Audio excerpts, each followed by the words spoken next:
Good evening and welcome to Going for Two. This is the only YouTube podcast show in human recorded history to feature a male and female host drinking our way through the important topics of the day, as long as they touch the football world and not in that way. Hi, Sharona. I hear you're drinking the heavy stuff tonight. Is that true? I brought back the official beer of Going for Two, well, at least as far as Sharona is concerned. I busted out the staple, Dragon's Milk. Yay, Dragon's Milk. In honor of Karl coming on, and I got my fancy glass. Got my fancy glass. Nice. That's how you do it. This is how we do it. I got my Bill's Cherry Stout, and then, of course, as the evening progresses, a little Sweetwater. Happy ending. A little bit of a hoppy stout after the Cherry Stout to begin the evening. So tonight we bring on Karl Safchick, formerly of Dynasty League Football and currently about to rule the world with another Dynasty endeavor, Dynasty One Fantasy. Welcome to the show, Karl. Thanks for coming on, too. Yeah, thank you for having me on. I think I was on like 2 years ago, and I just figured, that I bombed it. It had to have been a horrible show, but now I've confirmed that it wasn't that bad because you've actually asked me on for a second time. This is great. I'm absolutely positive you did not bomb it, and I don't know why it's been so long. It's been too long. We're so sorry. No. Yeah, we've had a rotation of guests who've been on like once every 10 months, and we're like, we got to do this more often, so we will do this more often. No, I run into the same problem. I say, we should have you on again, but there's so many great people out there to have on and to talk to. So I mean, I have people on once a year that I'd love to talk to every week. And it's just not possible, so it's no, I completely understand. It's true. So tell us about this new location you have for all your Dynasty needs, or our Dynasty needs. So my co-hosts and producer, Jarrett Bihar, Eric Carter, and our producer, Jason Blanton, we did the DLF podcast for a long time, for years. Jarrett for probably 3 years. And then Eric and I for probably about a year and a half, if I'm guessing. And Jason's been with them and us the whole time.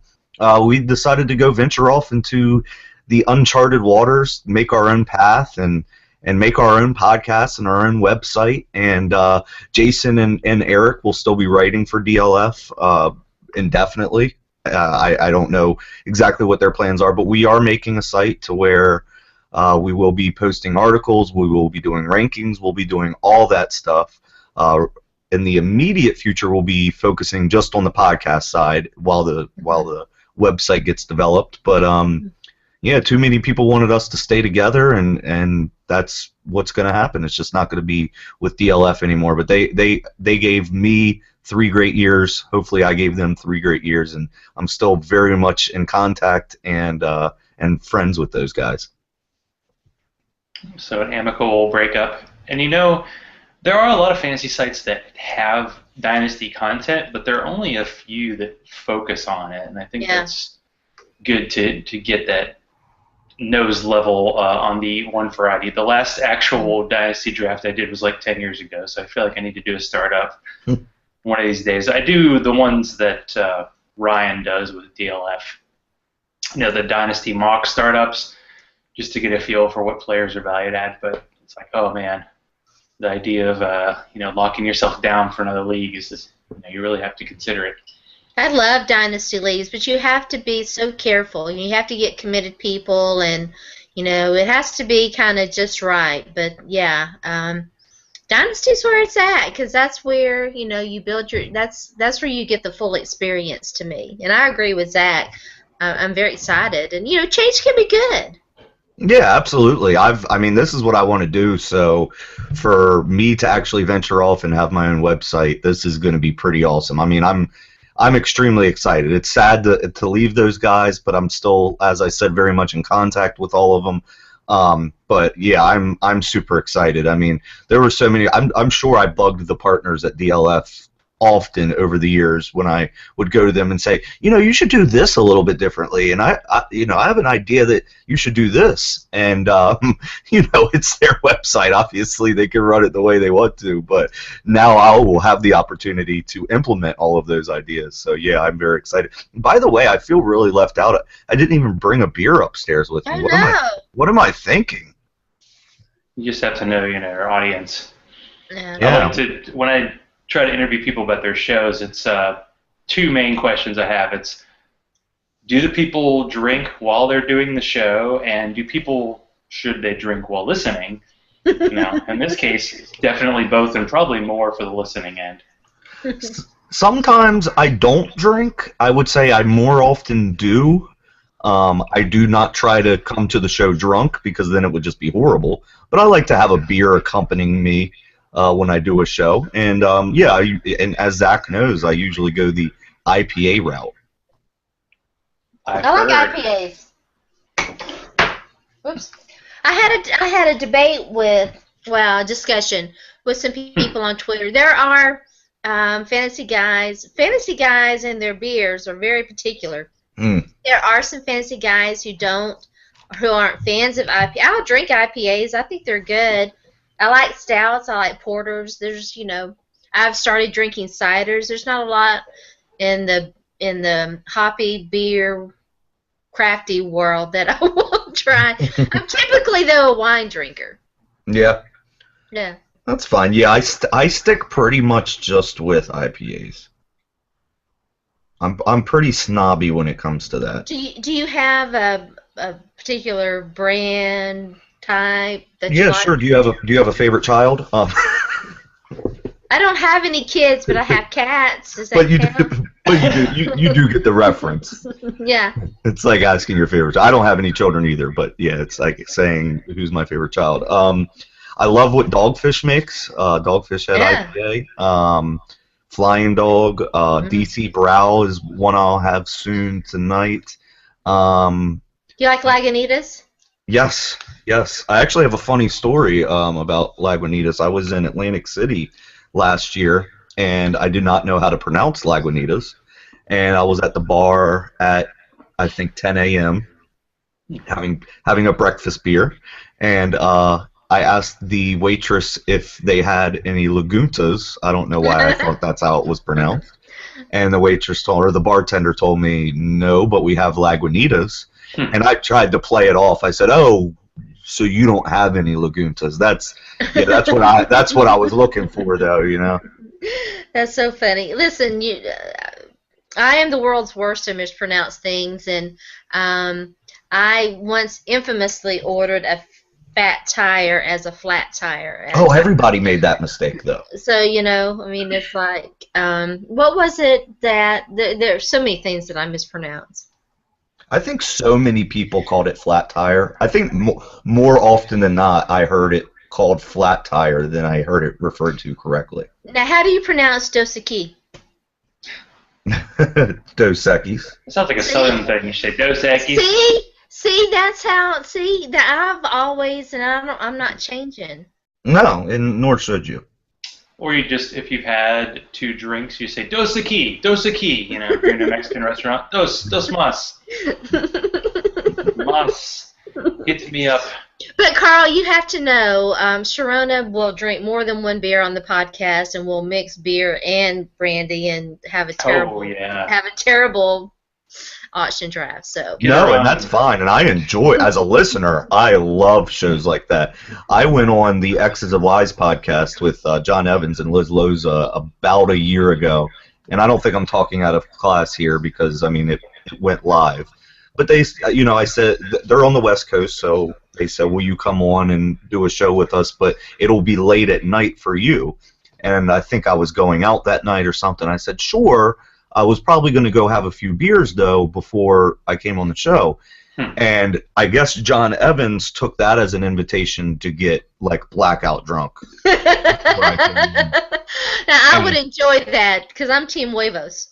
Yeah, so, I was drinking most of the night, and I thought, I was going to stick out as the drunk one. And fortunately, I did not. I sounded like I was the reasonable one, if I can say that. Very, very reasonable. Liz is great. We need to get Liz on here. I did grab a couple of heavy seas. They have their uncharted waters, which is like their limited. I think they're from Baltimore. They are. And I was actually threw this out to Twitter. I almost did the Mike Margosian thing where he's like, "Hey Twitter, what should I drink tonight?" I was like, "What do you guys choose between a stout and a quad? Because they're both pretty heavy." And I got a stout and a quad, and now I'm kind of wanting to try them after each other, but two bombers that are probably in the 10% range. That's a lot to ask for an evening. What's a quad? I don't think I've ever had a Belgian style, and it's really, really heavy, and it's like 10%. Ooh, see? I don't know. See, they have the single, like Belgian, the double, which I like, which is what I had last week, Course and Donk, and the triple, which always seems kind of bittery, hoppy to me, and then the quad, which is the dark, finish your evening kind of beer. Well, my favorite beer has 11.3% alcohol by volume, so. I need to grab one, like 1 week. We should be synced on beers, but we should be. I always, I like that variety. But I have to have Karl on here and ask the personal question, because I'm in a dynasty league I've been in for like a decade. I got lucky on getting Cam Newton in the second round of a rookie draft, but is this the time to sell high, or is quarterback just so deep that I'm probably not going to get that much for him? Well, obviously that varies from league to league and from team or league mate to league mate. Yeah, I mean, I would be selling Cam Newton. I actually just recently did an article for DLF right before I left. That was a buy low, sell high article, and I said that you should sell high on Cam Newton, and I still rank him as my QB1.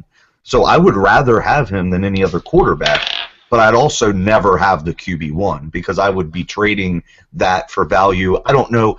It's each league varies, especially at the quarterback position, because you still have some old school leagues that really value the quarterback way too highly, and in those leagues, like, you might be able to get Keenan Allen or Amari Cooper for him.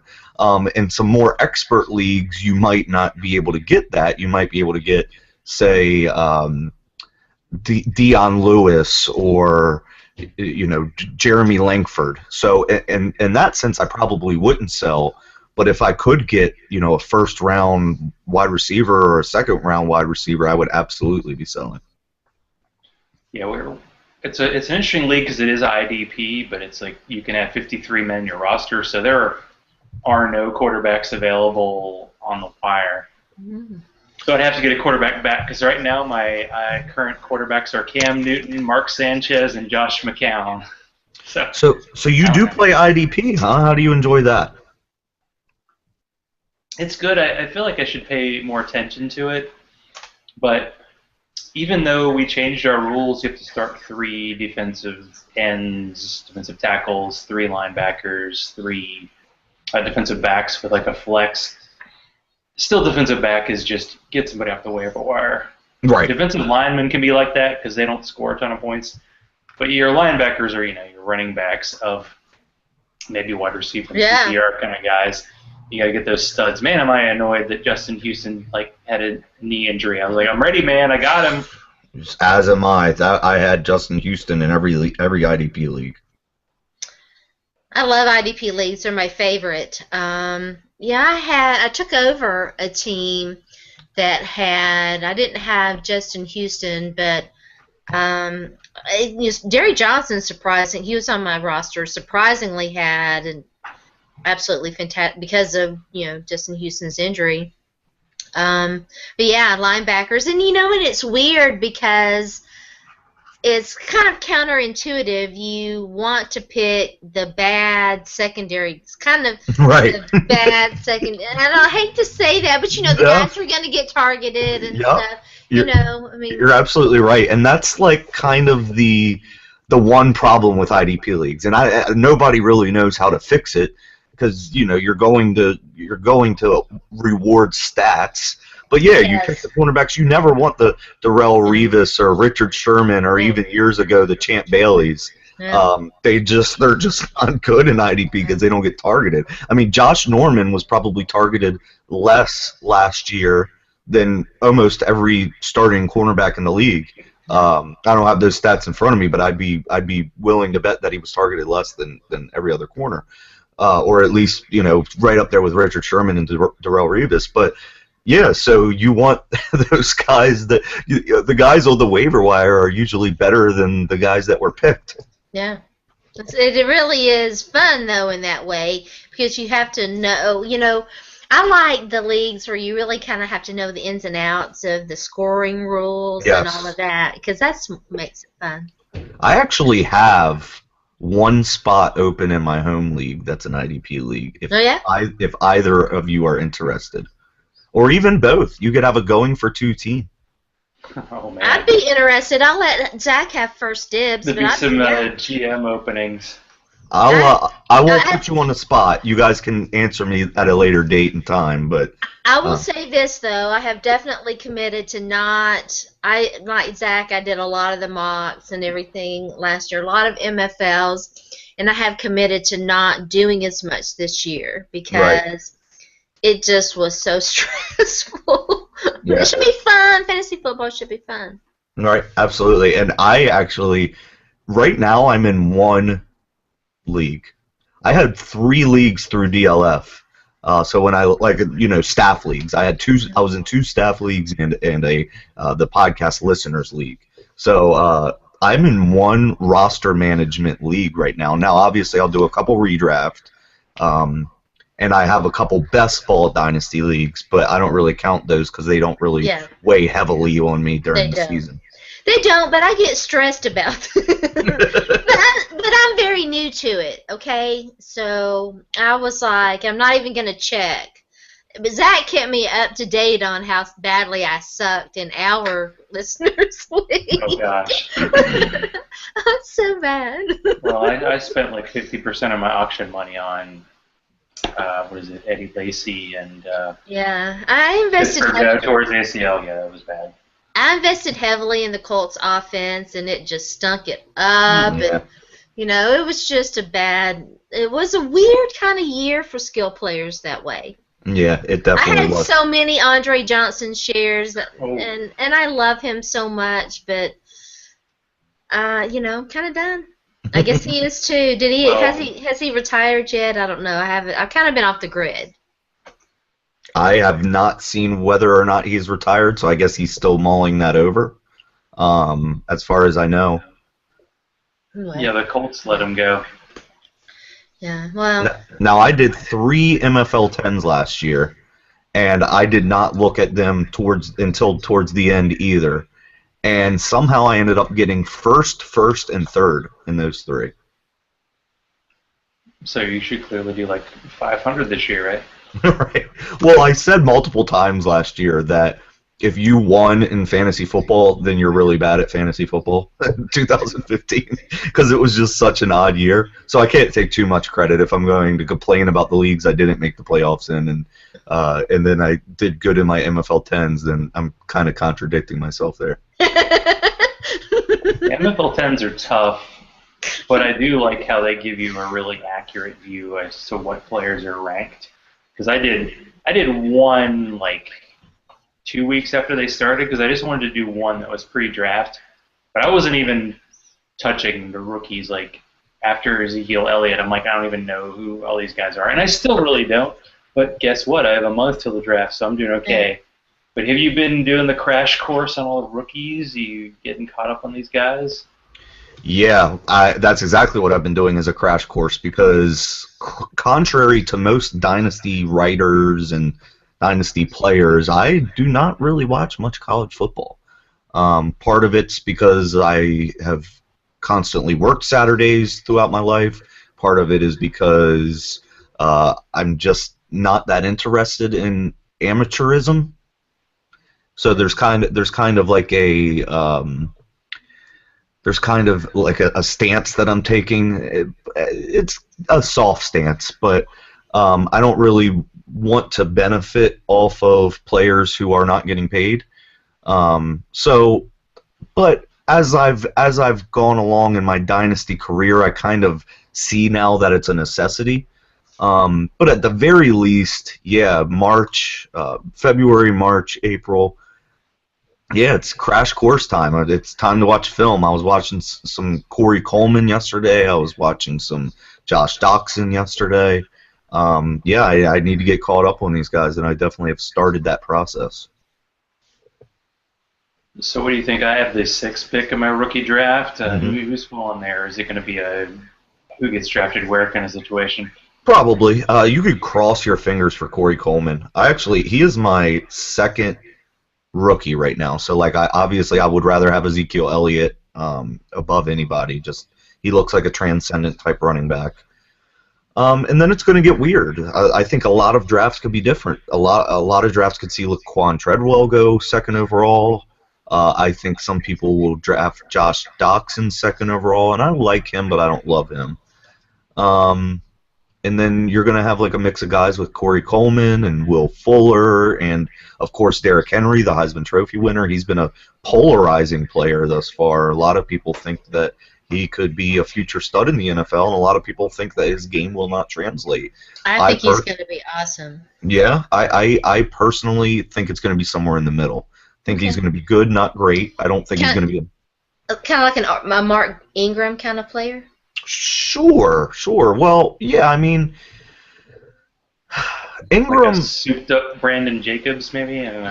Yeah. I don't know if he's a receiver. I don't really have any idea about Derrick Henry's ability to catch the ball. Yeah, he's definitely similar to Brandon Jacobs. He's a little bit lighter, a little bit shorter. Better college career, obviously. A lot of times it's just really tough to gauge what these players will be, especially from the running back position, when you've seen them have a great offensive line like they did in Alabama, like Eddie Lacy had, like Trent Richardson had. Obviously, Eddie Lacy went on to have success, and Trent Richardson didn't. So it's tough to gauge that. And Mark Ingram also wasn't successful his first few years. And the thing with Dynasty is the person who drafted him as a rookie, as the 101 overall in most leagues when Julio Jones and A.J. Green were there, he probably didn't get to benefit from his most recent successes, because in most leagues you probably ended up trading Mark Ingram for something small. And too, a lot of it so much depends on where they go.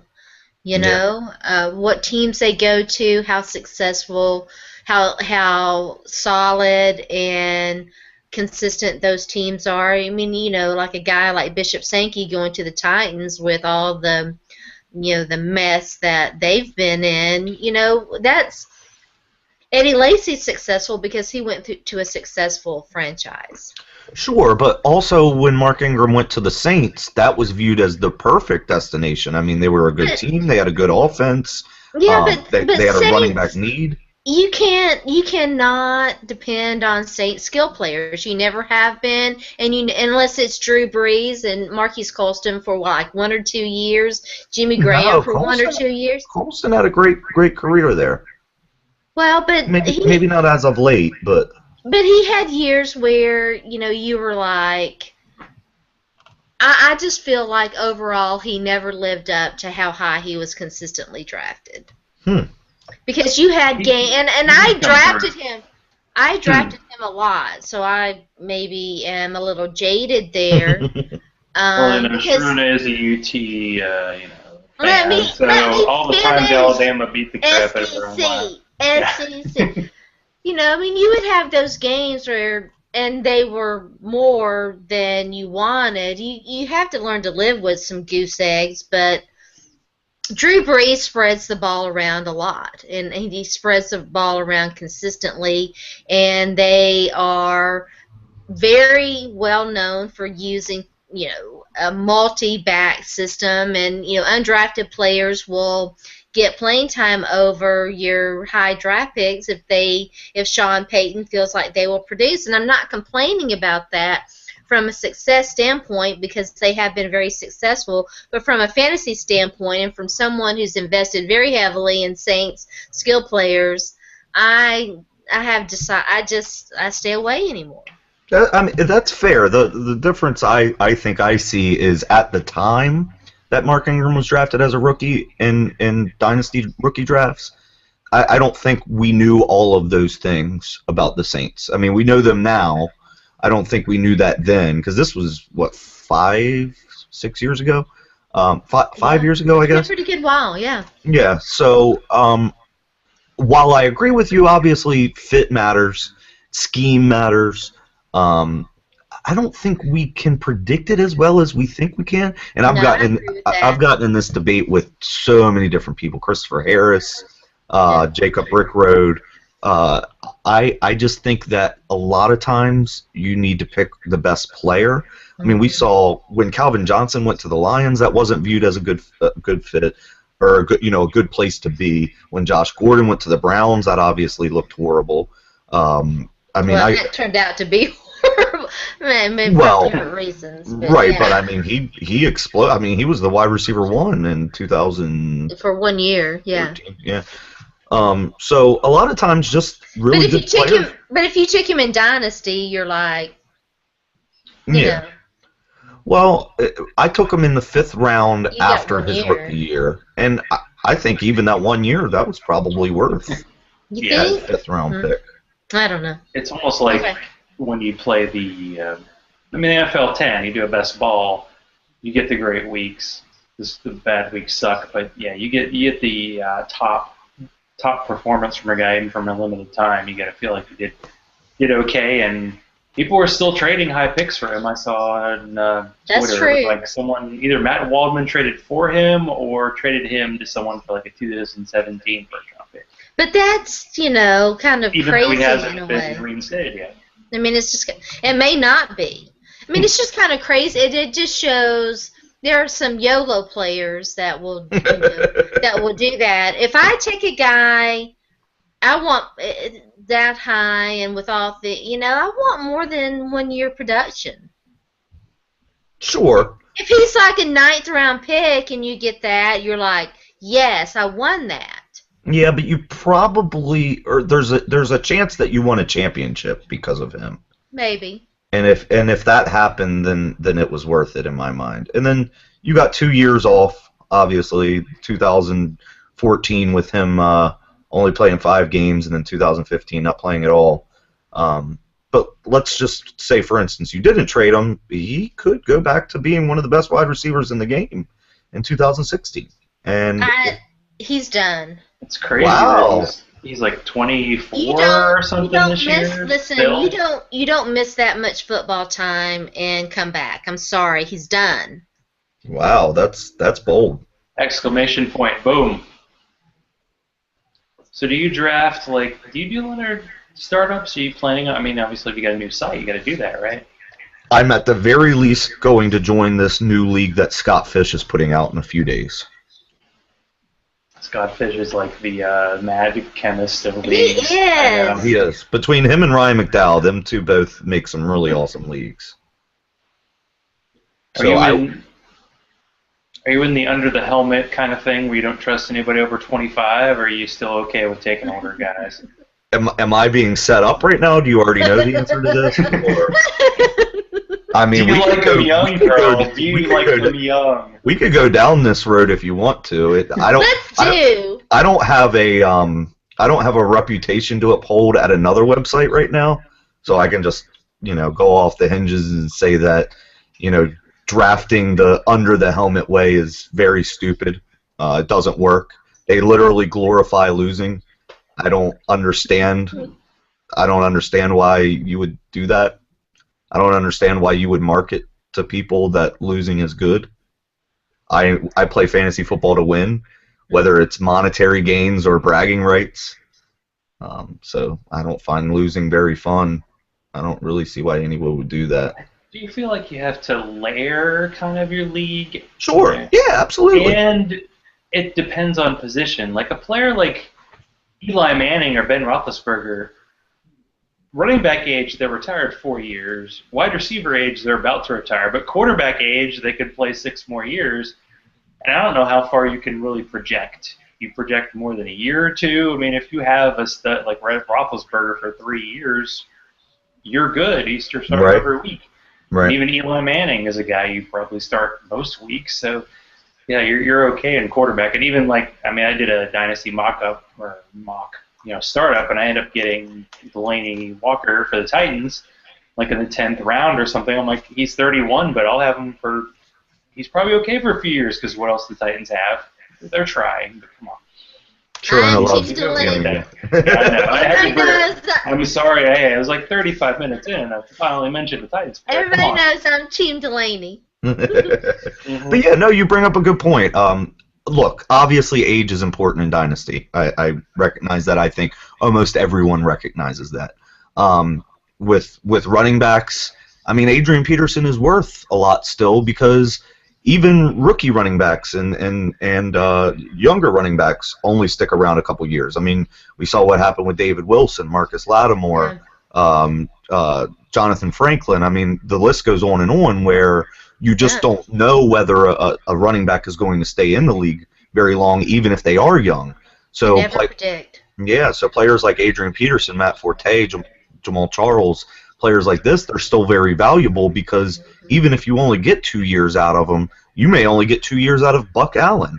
You may only get 2 years out of Jeremy Langford. You may not even get that out of Jeremy Langford because I don't think he's very good, and I think they're probably going to draft somebody. So with running backs, I think age, while it still matters, I will say it does matter, and you can look at my rankings, and obviously if I'm looking at equal talent, I will take the younger player. But you mentioned it with quarterbacks. I mean, they play till they're much older. So if a quarterback's 30, who cares? He's probably going to, like Aaron Rodgers, if he's 30, are you really going to care about his age? Because he's probably going to play till he's 38 to 40 and probably put up pretty good numbers at that. And then the same with tight ends. I mean, Greg Olsen, as you guys mentioned, Delaney Walker, Gary Barnidge. Like, I would take these guys over Eric Ebron, who just isn't good at football and might not even be in the league in a few years. Yeah, Titans. Yeah, I was going to say, and if you draft Bishop Sankey, you get 0 good years out of it. Exactly. But at least now the price is his value. It's basically you get him for free. I mean, last year he was going 7th, 8th round. And probably his rookie year he was going 4th, 5th round. 3rd and 4th round, yeah. He's like he's the opposite of Mark Ingram, but he was the first running back drafted in his class. Whew, and who was the second, like a spot or two behind him? The caller's side. Jeremy Hill. Oh, yes, you are correct. Both, I think, were a couple. I think Jeremy Hill, was 2 spots behind him, and Carlos Hyde wasn't far behind that. Do you guys mind if I switch the microphone around onto you and ask you both a question? No, please. Okay. I am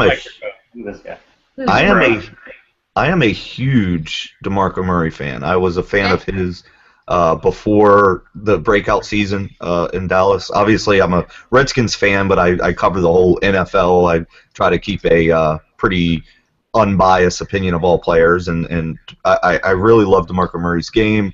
In Dallas, before the breakout season, I liked him as a rookie when he was coming into the league. When he went to Philadelphia, I loved the pick. I didn't really understand the fit, and then they used him incorrectly, in my opinion. What do you two project for DeMarco Murray going forward with the Tennessee Titans? Well, the Titans definitely, I mean, they're saying it, and I believe them when they say they want to run. Well, they say exotic smash mouth. I'm like, well, throw the exotic out. Maybe Mariota running more is exotic. I don't know. All I picture is them running naked on the field. Sorry. Yeah, it's exotic. Well, they want him to get a lot of carries, and they probably should because I think he's one of those volume runners. But, man, for all the money and the picks they've invested in the offensive line and possibly the number 1 pick, the line still isn't good, and I'm afraid they're going to be behind all the time. Although, really, until that last Mariota injury and they totally gave up at the last month, they actually were playing competitively every week, and you could predict when they were going to choke and lose in the fourth quarter. So we'll see. It is it's a volume game in fantasy, and DeMarco Murray is probably going to be pretty good value. I don't think he's going to be taken that high, and he's going to get a lot of touches. He went in the 4th of an MFL 10 I'm doing today. He might be a 3-down back. I mean, Dexter McClusterfuck. I mean, God, please. Well, at least right I know Sharona still has a soft spot in her heart. Does Sharona still? Does she get to answer? Yes. Please. I'll drink you talk. I'm the interviewer now, so Well, I decide. It depends on what kind of running back you're drafting and what league you're in and a lot of other variables because DeMarco Murray, Antonio Andrews, right now they're listed 1 and 2 on the depth chart, which doesn't mean anything right now, but still, DeMarco Murray, their intention is for him to be the workhorse back. He's going to get a lot of carries. If he can stay healthy, I don't think it depends on the health of the offensive line. I think it depends on his health, which is very much a concern.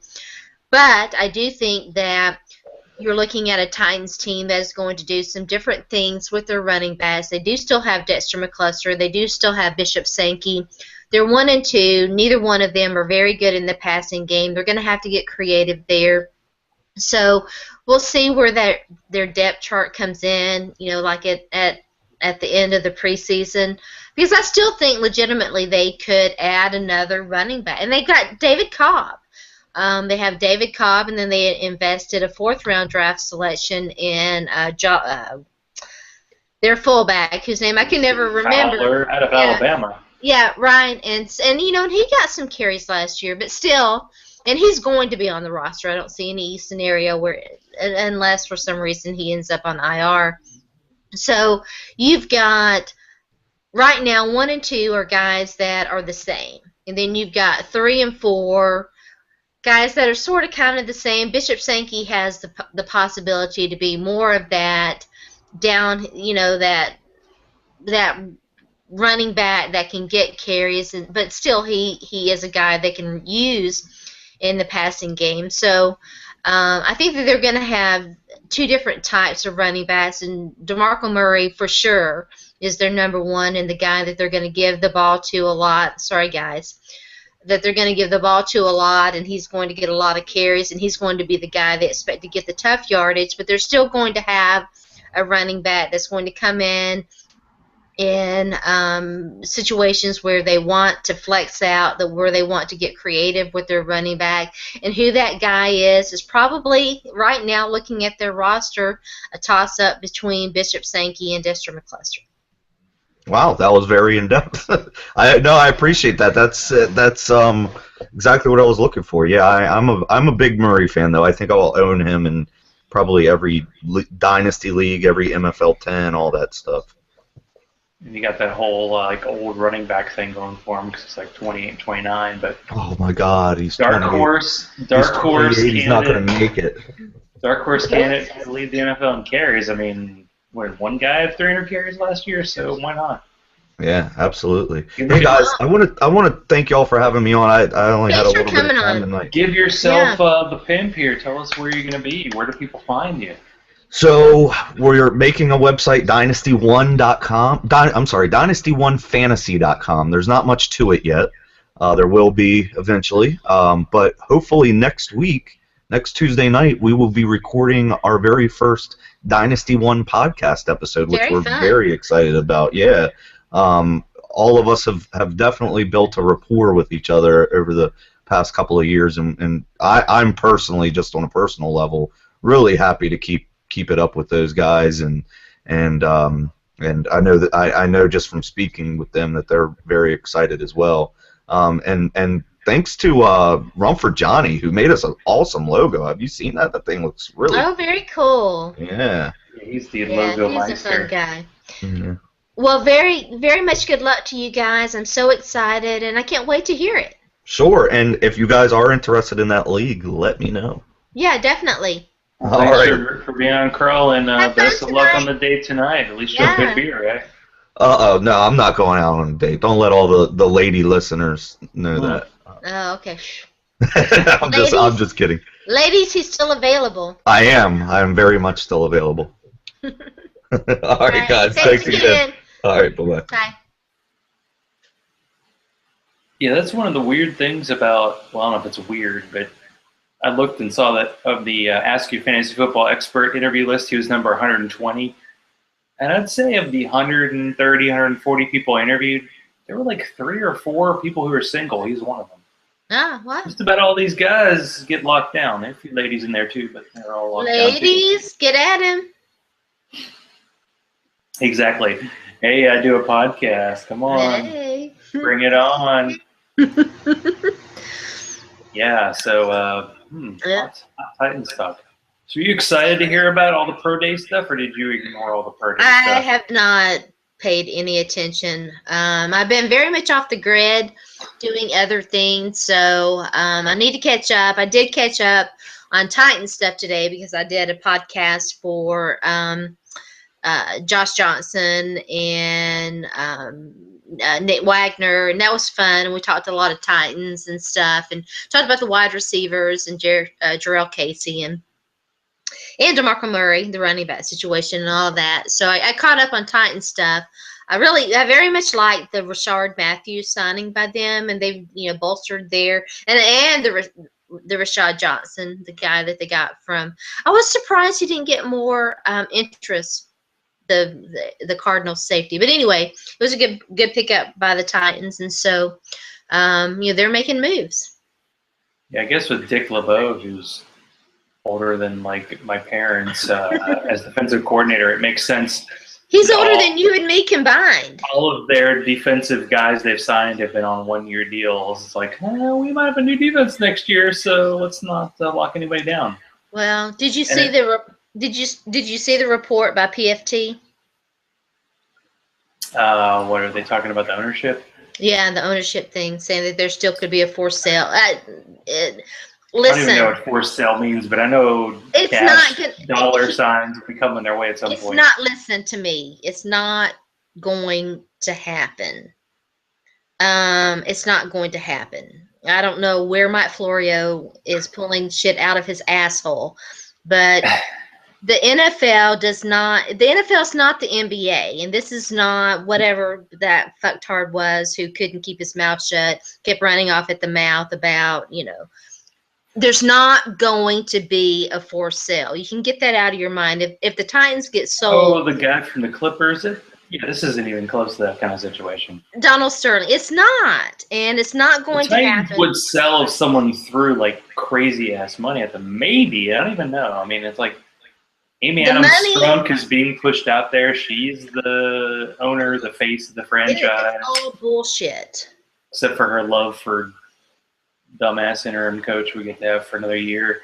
We'll see. I mean, I like him more than you guys do. We'll see what happens. Yeah, they've got to get some stability. I mean, come on. Well, I mean, it makes sense, like with Tampa, that they decided, hey, we're going to make the offensive coordinator the coach, and they kept some of the guys from last year from Mariota to give them that consistency. Because like, you don't want a quarterback to go from college to NFL, Oregon, where they were just like, go this way, run this way, let me run it in the dirt, whatever the crap they do, run fast. And in the NFL, it's like you don't want to go from one complex system as a rookie to another complex system as a sophomore. You want him to feel comfortable and be the guy. And, he is the face of the franchise. DeMarco Murray, at least they'll be selling 2 jerseys this year instead of 1, so that's something. Because I don't know about Tunsil. That's this funny thing about this week. This is the first time I heard that Laramie Tunsil actually was suspended for 7 games last year. I didn't know that. He had improper contact with an agent or something. It's like, this guy's barely played, really, and he's considered the number 1 pick, and I don't know. Let's see. I know you're excited about a tackle coming to Nashville. SEC. Another tackle with off-the-field issues? Woohoo! Well, he doesn't have the off-field issues that Taylor Lewan has, at least. Well, different He just has a checkered injury issue, and I don't even know, I'm sure any guy who's a potential, draft pick is getting contacted by agents. Just a matter of how that gets thrown out there. College football's dirty, no question. Yeah. It's like college basketball, the Final Four coming up. Anyway. You excited for the Final Four? I don't even know who's in the Final Four. I think I know. I haven't been paying any attention. I didn't do any brackets this year. I'm so bad. My sports fandom is at an all-time low. It's just bad. Well, I purposely set up my schedule so I could come home and watch the games at home. And I was getting kind of bored when they were on, even though they're 4 games at once. I was like, unless it's a close game with 2 minutes to go, there you go. I'm just hoping my Abby the Holy Goats to get a mug for next week. after I lost my Game of Thrones. I do know. work for a cable company. We have lots of freebies. That was supposed to be mine too. Trust me, there are a lot of them out there. Anyway, there's a lot of stuff going on. Oh, I have awesome friends, and I did get new wine glasses, and I have one. You have one? Well, I have 4 scattered around, but I had one here to show you. Age gets better with wine. There you go. They all have cute little sayings. They're very cute. Nice to switch back, you know? And they're stemless, and I have mixed emotions about stemless because you put your fingers on it and they get, sticky. So I kind of like the stems, but these are much safer for me because I knock over. Between me and the cats, the stemless. Yeah, the cats are like, let's see what happens. We like gravity. It's fun. They're so funny. The reason why like stemmed glasses are popular with beer is because you want to maintain your temperature, and if your hand's on your beer, it's warming it up, and I don't really care that much. I drink it before it gets warm. Trust me. I like mine cold, especially when I'm on the show. And that's the great thing about these; they can double as a brandy sniffer, and you're supposed to warm the brandy. When you're in round 3 hours of the auction draft. So anyway, yeah. I don't have a lot of over it or not, but I might as well throw them out there since we're getting toward the end here. Over it or nah? Taking a sabbatical from social media? Nah. Then having me Zach-splain the current issues of sports? Nah. There's a version of mansplaining called Zach-splaining. I like Zach-splaining. Well, last week we had I wasn't even over it or not. Keith took over. Keith. I know. I was like, you go, guy. Well, since you weren't paying attention, maybe over it or not isn't cover here, but having pro days on multiple channels. Oh yeah. Like the SEC Network was showing the. I ain't even seen any of it, and I'm over it. Well, it did just happen to have the Mississippi and Florida State, and since those guys, Jalen Ramsey and Laramie Tunsil are the two guys the Titans are choosing between, it seems. It's all about the ratings. It's all about, That is true. Whatever. Very true. I don't know. See, a couple weeks ago I did this article about bargain beers you can get, and then today I posted a beer article about me just buying whatever the hell I wanted to and not worrying about the price, so that was fun. Oh, yeah? So do you have any recs for me? I'm kind of interested. I haven't been to the store lately. I have maybe, let's see, I have 4 beers left. I've got 1 Dragon's Milk. I've got a Thunderstruck. I've got a beer closet. I've got a couple of porters. I can't remember what else. That's a Dragon's Milk, 2 porters, and another stout. Well, my idea was to do like the Mike Margosian thing, and he actually tries to cellar and save his bombers, but I buy them and I'm like, I want to have them because last Friday I had that awesome. Boulevard stout with coconut, and I had that. That thing was so smooth and it was so good, and it was 11%, and boy, that knocked me on my butt. But it was good. I was already on my butt anyway, so it didn't matter. But it's very tasty, and that's the thing. I bought those Heavy Seas beers. I got the quad and the stout. I'm like, I want to know what they taste like. So we'll see. I got the Westbrook, the 5th anniversary one that has. I'm saving a few, but it seems like I'm drinking most of them. But I saw there's just a beer place, and I follow them on Twitter. And they had the Evil Twin, the Sour Bikini, which is like the sour IPA. It's really low. It's 3% alcohol. It's really, but it's very good. I don't get it. Why would you buy a beer that only has 3% alcohol? I know, but it's good. And then you drink it on a hot day or something, and it's like a session beer. No, it's not good. It's a waste. And there was a beer combination of the two. Cayman Nudlin, I think it was called. It was Against the Grain Brewery, Louisville, Kentucky. and it was a sour dark ale. So combining my love of sours and my love of dark beer, and it was interesting. I don't know if I love it, but they did say it was a style of beer that actually was unique to the United States, like it was created in the U.S. And that's pretty rare. There's just so much out there that you want to get something different. Yeah. Or you just want to get the style of beer you like from many different places. Like if you like IPAs, you got 500 choices. If you like stouts, you got 1,000 choices. So you're doing just fine. I have to remember quad and try. I'm gonna have to try quad. Yeah, we ever rendezvous again, Nashville. If I ever get up to Nashville, other than football season, You're never coming back because you hate the Titans and you don't go to games anymore. I do prefer the sports bar or the home experience. Red Zone's been nice, although they've been showing like the entire Red Zone again. Like I don't know what channel. I had a friend who was watching. I'm like, I'll watch Red Zone the day of a game, but I don't know if I can watch Red Zone like repeats from 6 months ago. That seems like a bit much.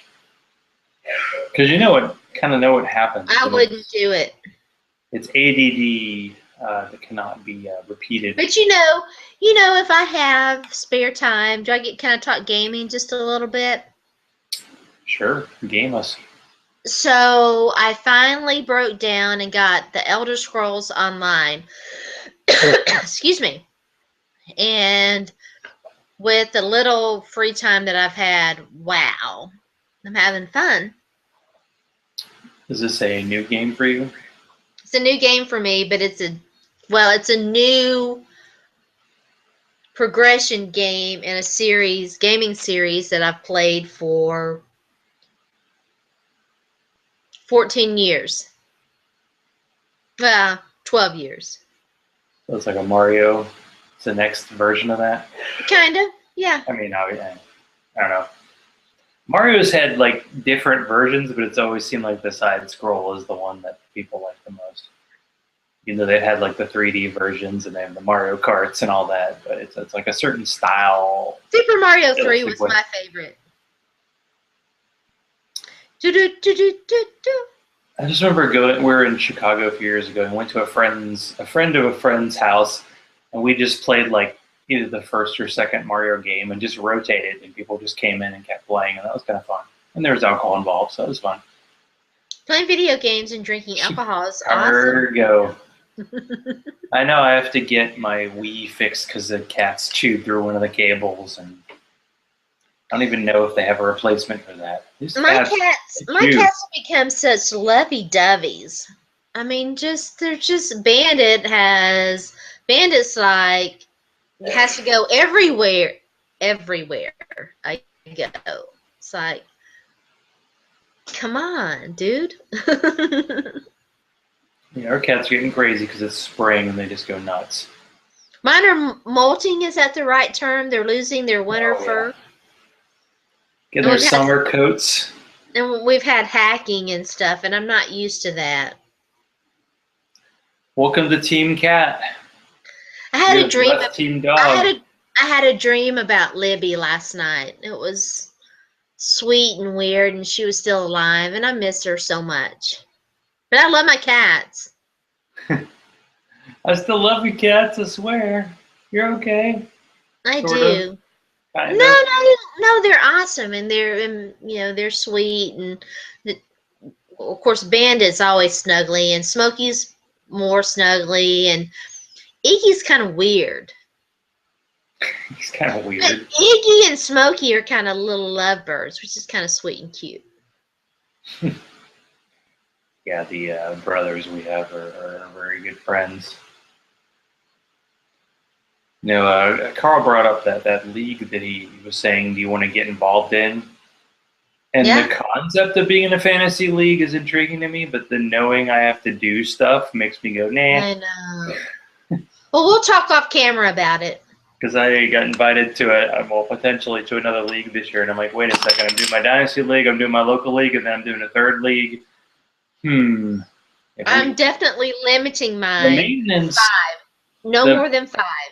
The maintenance is tough. I don't remember. The one we do, the auction, that was best ball, wasn't it? That was best ball. I think we should do more of that. We should do that one again. I like best ball, and if you put a few bucks on it, that's totally cool too. I'll do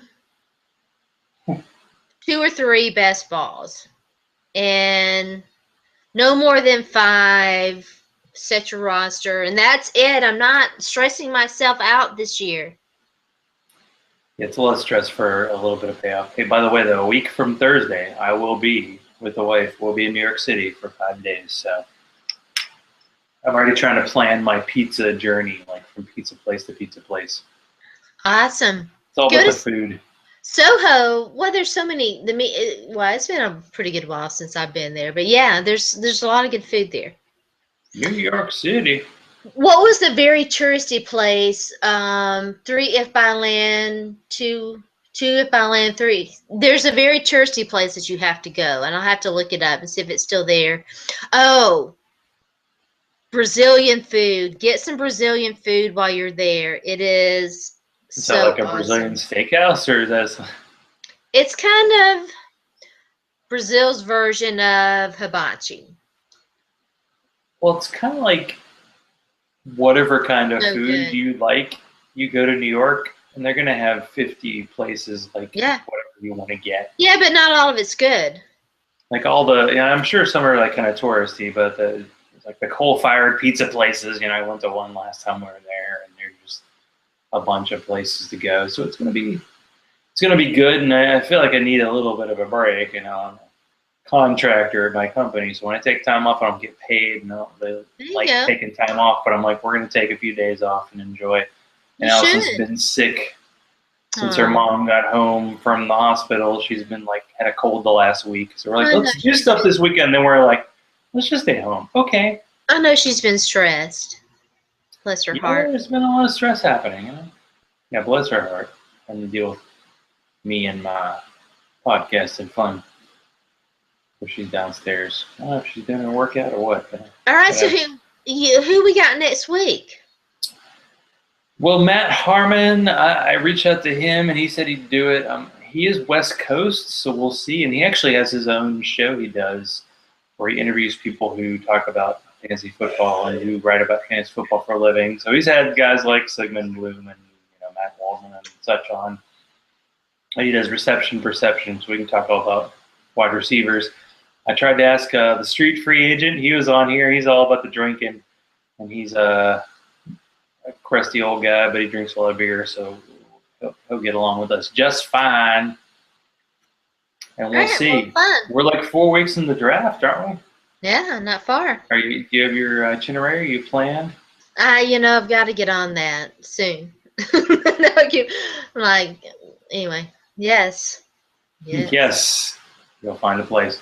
So what's happening with the podcast? What's happening with Back Talk? I have not done a podcast in probably a couple of weeks because we've had a lot of family stuff going on. We had a death in the family, and that kind of threw a wrench into things. I did Josh Johnson's podcast. That was fun, so you can check that out. Hoping to do one on Friday. We'll see, fingers crossed. But it's Easter week. Everybody's on vacation, so it's kind of been nice to have a little bit of downtime too. Nothing wrong with that. Any other writing projects going on, or just the usual? I've got background projects. Yes, background stuff going on. She's prepared.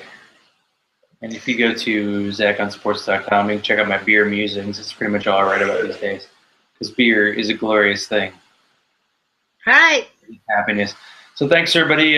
Thanks, Karl, for being on, and we'll make sure to let everybody know where his new podcast home is. More Dynasty. We like it. More voices, more variety. Good for us who just like to, read a bunch of stuff of that. So thanks, Sharona, for being on tonight, and